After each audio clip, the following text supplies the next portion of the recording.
Good morning, welcome back to my channel, welcome to an other exciting video. আমি সম্পূর্ণা।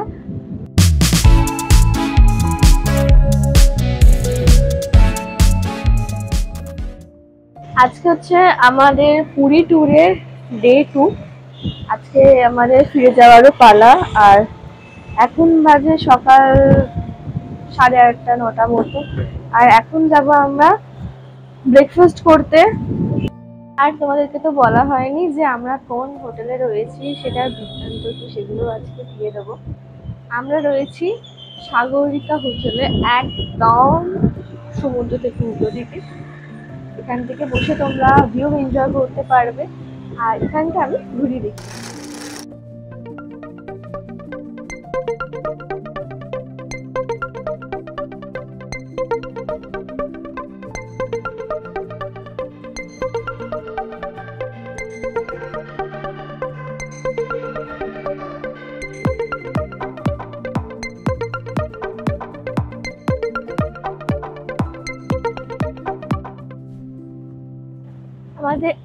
আমার এখানে একটা নতুন জিনিস দেখে ভীষণ ভালো লাগলো, যেটা গোয়াতে আছে। এখানে বাইক, স্কুটি রেন্টে পাওয়া যাচ্ছে। আমি জানি না ব্যাপারটা কি, কারণ আমরা নিইনি।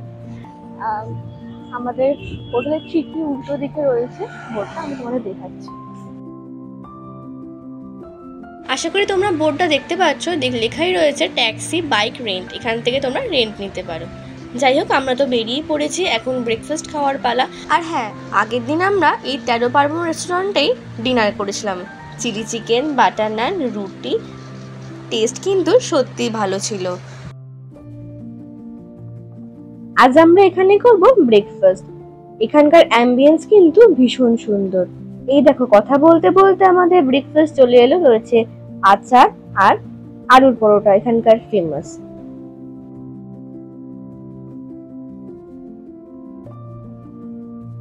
আর নিয়েছিলাম ডাবল এগ অমলেট। আর এখানকার ফেমাস রাবড়ি। যাই হোক, রাবড়িটা আমরা এখন এখানে খাবো না, আমরা এই রাবড়িটা ট্রেনে উঠে খাবো। আমাদের তো খাওয়া হয়ে গেছে। তো এখানটা তোমাদেরকে একটু ভালো করে ঘুরিয়ে দেখিয়ে দিই। তোমরা কিন্তু অবশ্যই এই রেস্টুরেন্টে আসতে পারো, তোমাদের ডিনার, লাঞ্চ আর ব্রেকফাস্ট করতে পারো। তো আমাদের হয়ে গেছে ব্রেকফাস্ট, আর আমরা চলে এসেছি কাকাতুয়ার সামনে। এখান থেকে আমরা নেব খাজা। তোমরা তো জানো, পুরীতে এলে খাজা না নিলে হয় বলো তো? তাই আমরা আজকে বাড়ি যেহেতু ফিরে যাব, তাই জন্য খাজাটাও এখনই কিনবো। আর খাজা কিনে হোটেলে ফিরবো, আর তারপরই ব্যাগ গুছিয়ে বেরোনোর জন্য তোড়জোড় করব। তো এখন বাজে বেলা 12:30টার মতো। আর আমাদের ট্রেন রয়েছে 1:40-এ। তো আমরা আজকে গেছিলাম স্নান করতে সমুদ্রে। চান টান করে আমাদের বাড়িতে এসে স্নান হয়ে গেছে, আমরা রেডিও হয়ে গেছি। আমরা এক্ষুনি বেরিয়ে যাবো স্টেশনের উদ্দেশ্যে। আর আমাদের ট্রেন আজকে আছে বন্দে ভারত।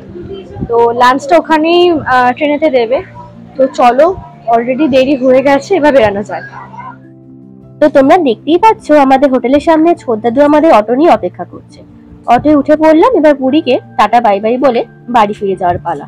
আজকে মনটা সত্যিই খারাপ লাগছে। ও মা, দেখো, কথা বলতে বলতে স্টেশনের সামনে চলে এলাম। আর ট্রেনও দিয়ে দিয়েছে। আসলে ট্রেনটা দেয়নি, যারা এসেছিলেন ওই ট্রেনে করে তারাই এখন ফিরছে। এক্ষুনি কিন্তু ট্রেনে উঠবো না, এখন ট্রেন চলছে পরিষ্কার। আর চলো, প্রথমবার বন্দে ভারতে উঠছি বলে কথা, একটু ভালো করে দেখে নি ভেতরটা কিরকম কি আছে। আমাদের কূপটা ছিল একদমই সামনাসামনি। দেখতেই পাচ্ছ, ট্রেনে উঠে পড়েছি। ভেতরটা বেশ সুন্দর। আর এখন তো বেশ ভিড় রয়েছে, তাই তোমাদেরকে খুব বেশি হয়তো দেখাতে পারছি না, কিন্তু যতটা পারছি দেখাচ্ছি। সিটগুলো একদিকে ছিল দুটো দুটো করে, আর একদিকে ছিল তিনটে তিনটে করে। তো সেন্সার দরজা ছিল খুলে এদিকটা আসা যাক। আর এই হচ্ছে আমাদের সিট। ছোটদাদু বসে রয়েছে। ছোটদাদুকে বসিয়ে আমরা দুজন মিলে, মানে আমি আর ফুল মিলে, বাইরেটা একটু ঘুরতে বেরিয়েছিলাম। তো বসে একটু কিছু খেতে ইচ্ছা করছে, তো বলেছিলাম না রাবড়িটা ট্রেনে উঠে খাবো। তাই ট্রেনে উঠে এই রাবড়িটা খেতে শুরু করলাম। স্বাদটা যেন খুব সুন্দর ছিল। আর বসতে কিছুক্ষণের মধ্যে আমাদের জন্য চলে এলো জলের বোতল। আর এখন বাজে হচ্ছে 1:40 মতন, কিন্তু আমাদের ট্রেন এখনও ছাড়েনি। আর আমাদের ট্রেন ছাড়ার কথা ছিল 1:35-এ। যাই হোক, জলের বোতল তো দিয়েই গেছে, ততক্ষণ একটু বসে অপেক্ষা করি। এই দেখো, 1:50 বাজে, আমাদের ট্রেন কিন্তু ছেড়ে দিয়েছে। বাইরেটা করে এসছে ভীষণ অন্ধকার, প্রচণ্ড ঝড় বৃষ্টি হবে দেখেই বোঝা যাচ্ছে, আর প্রচণ্ড বাইরে হাওয়াও দিচ্ছে। আসলে হাওয়াটা পাচ্ছি না, গাছপালার দোলা দেখেই মনে হচ্ছে প্রচণ্ড জোর হাওয়া দিচ্ছে। খুব ইচ্ছা করছিল বাইরে একটুখানি হাওয়াটা যদি ভেতরে ঢুকতো। যাই হোক, তো চলো তোমাদেরকে বাথরুমটা একটুখানি ঘুরিয়ে দেখিয়ে দিই। বাথরুম ছিল কিন্তু বেশ পরিষ্কার। লেফট সাইডে ছিল ইন্ডিয়ান এবং ডান দিকটা ছিল হচ্ছে কমোড, আর বেসিনটা ছিল কিন্তু বেশ পরিষ্কার। আর এখানে দেখতে পাচ্ছ এয়ারের ব্যবস্থা রয়েছে হাত শুকানোর জন্য।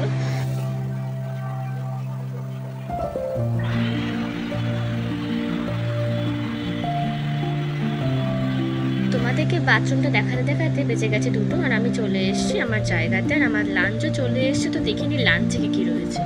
লাঞ্চ ছিল মোটামুটি একই মেনু, ভাত, একটা সবজি, ডাল, একটা চিকেন কষা, এখানে রয়েছে রুটি, আর ছিল চাটনি আর দই, চাটনি ঠিক না, আচার। আমাদের হয়ে গেছে খাওয়া দাওয়ার। এত সুন্দর ভিউটা এনজয় করতে করতে যাওয়া যাক। ওমা, কথা বলতে বলতে দেখো আমাদের জন্য চলে এসছে ভ্যানিলা আইসক্রিম। এখন বাজে বিকেল 4:30 মতো, প্রায় 5 মিনিট হলো আমরা এখানে বসে আছি। আসলে তোমাদেরকে বলছিলাম না যে এখানে মেঘ করেছে, বৃষ্টি আসবে, যেমন ভাবা তেমনি কাজ। ঝড় বৃষ্টিতে এত হয়েছে যে এখানে রেল লাইনের মধ্যে গাছ ভেঙে পড়েছে, তার জন্য ট্রেন লেট। আর প্রায় 2.5 ঘন্টার ওপর আমরা এখানে বসে রয়েছি। আর ট্রেনের মধ্যে রয়েছে অস্বাভাবিক ঠান্ডা। তোমরা দেখতেই পেয়েছিলাম, এটা হাফ হাতা এই টি শার্টটা পরেই ট্রেনে উঠেছিলাম, কিন্তু আমার ব্যাগের মধ্যে ফুল হাতে গেঞ্জিটা ছিল, এটাকে পরে আসতে হলো, কারণ আমাদের লাগছিল প্রচণ্ড ঠান্ডা। মানে অন্যান্য গ্রুপগুলোতে এত বেশি ঠান্ডা ছিল না, আমাদের গ্রুপে যত বেশি ঠান্ডা ছিল। তো জানি না কি হবে, দেখা যাক। কথা বলতে বলতে বিকেলবেলা স্ন্যাক্স চলে এসছে, ফ্রুটি, খাস্তা কচুরি, চিকি আর ঝালমুড়ি। আর এই দেখো চা, প্রিমিক্স চা। ওরা ওখান থেকে কাপ আর গরম জল অ্যাফোর্ড করেছে, আর সঙ্গে প্রিমিক্স চায়ের পাউচটাও পরেও এসেছিল, তখন কিন্তু এগুলোর জন্য ওরা পেমেন্ট নিয়েছে। আমাদের যেহেতু ঢুকতে ঢুকতে প্রচণ্ড লেট হয়ে গেছিল, প্রায় 9:30 বাজে, তখন আমাদেরকে এই খিচুড়ি আর আচারটা দেওয়া হয়। আর এখন বাজে 10:30 মতন। এখন সবে আমরা হাওড়া স্টেশনে ঢুকছি, আর সবাই অধীর আগ্রহে অপেক্ষা করছে কখন ট্রেন থেকে নামবে। এই দেখো আমরা ট্রেন থেকে অ্যাট লাস্ট নেমে পড়েছি, আর আমাদের গাড়িও চলে এসেছে, দেখতেই পাচ্ছ। গাড়িতে উঠে পড়েছি, এবার বাড়ি ফেরার পালা। আর শরীরে এনার্জি নেই, প্রচণ্ড টায়ার্ড, ঘুমাতে ঘুমাতে চলে এলাম বাড়ি। আর ভিডিওটা ভালো লাগলে অবশ্যই লাইক, কমেন্ট, শেয়ার আর সাবস্ক্রাইব করে দিও।